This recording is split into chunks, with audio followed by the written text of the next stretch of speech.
अब जो हमारे पास प्रश्न है उसमें हम देखेंगे कि अगर मान लो हमारे पास शून्यकों का योग दिया है और शून्यकों का गुणनफल दिया है तो हम बहुपद को किस प्रकार लिख सकते हैं।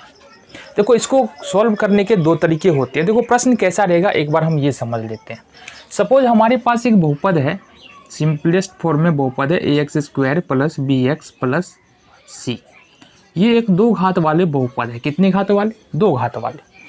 क्यों? क्योंकि इसके हाईएस्ट पावर है वो 2, तो ये दो घात वाले बहुपद है। पहली बात समझो यहाँ से।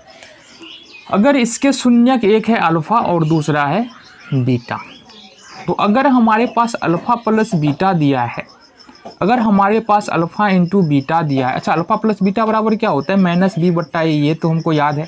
अल्फा इंटू बीटा बराबर सी बट्टा ए। अब इसके बराबर में कुछ हमको दे रखा है, तो बहुपद हमको किस प्रकार से लिखना है? इसके लिए दो तरीके होते हैं। तो सबसे पहले आसान वाले की बात कर लेते हैं। तो आसान वाले में क्या करेंगे, अपने को करना क्या है, ये लिखते हैं बहुपद बराबर, अब ये द्विघातीय बहुपद में देखेंगे, बहुपद बराबर होता है x² minus alpha plus beta x और प्लस अल्फ़ा इंटू बीटा। ये आसान वाला तरीका है। देखो, ऊपर का प्रश्न है, एक द्विघात बहुपद ज्ञात कीजिए जिसके शून्यकों का योग तथा गुणनफल -3 और 2 है। इसका मतलब क्या है? इसका मतलब यहाँ दिया हुआ है अल्फ़ा प्लस बीटा बराबर, देखो शून्यकों का योग -3 दिया है और अल्फ़ा इंटू बीटा बराबर दिया है 2, ये दिया हुआ है। बहुपद निकालना है, तो अगर इस फॉर्मूले में इस वैल्यूज़ को रखे जो हमारे पास अल्फ़ा प्लस बीटा बराबर दिया हुआ है, इस फॉर्मूले में रखे तो क्या निकल के आएगा? सबसे पहले x² को लिखना है, देन अल्फ़ा माइनस है तो माइनस लगा लेंगे, अल्फ़ा प्लस बीटा बराबर, अल्फ़ा प्लस बीटा का मान कितना है? -3 है, तो -3 होगा और x के जगह पर अपने को x को रखना है।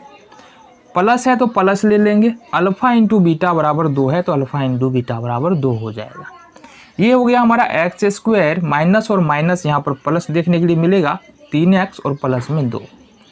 तो ये एक इजी वाला तरीका था। वैसे दोनों तरीका ही इजी ही है, दोनों तरीका में से कोई तरीका मुश्किल नहीं है, दोनों तरीका इजी है। तो दूसरा तरीका वो क्या कहता है? देखो, दूसरा तरीका में क्या करते हैं अपन? दूसरा तरीका में देखो हमारे पास क्या दिया हुआ है, गिवन क्या है, मतलब दिया हुआ क्या है? ये दिया है अल्फ़ा प्लस बीटा बराबर -b बट्टा a होता है, और यह दिया हुआ है हमको कितना, इसको लिख सकते हैं अपन -3 बट्टा 1। कितना लिख सकते हैं? अल्फा प्लस बीटा बराबर योग कितना दिया? -3 दिया, तो -3 बट्टा 1 तो लिख सकते हैं ना। तो इट मीन्स कि -b बराबर -3 होगा, ये इसके बराबर होगा, माइनस से माइनस कैंसिल आउट हो जाएगा, तो यहाँ से b बराबर अपने को कितना निकल रहा है? 3 निकल रहा है। ठीक है जी।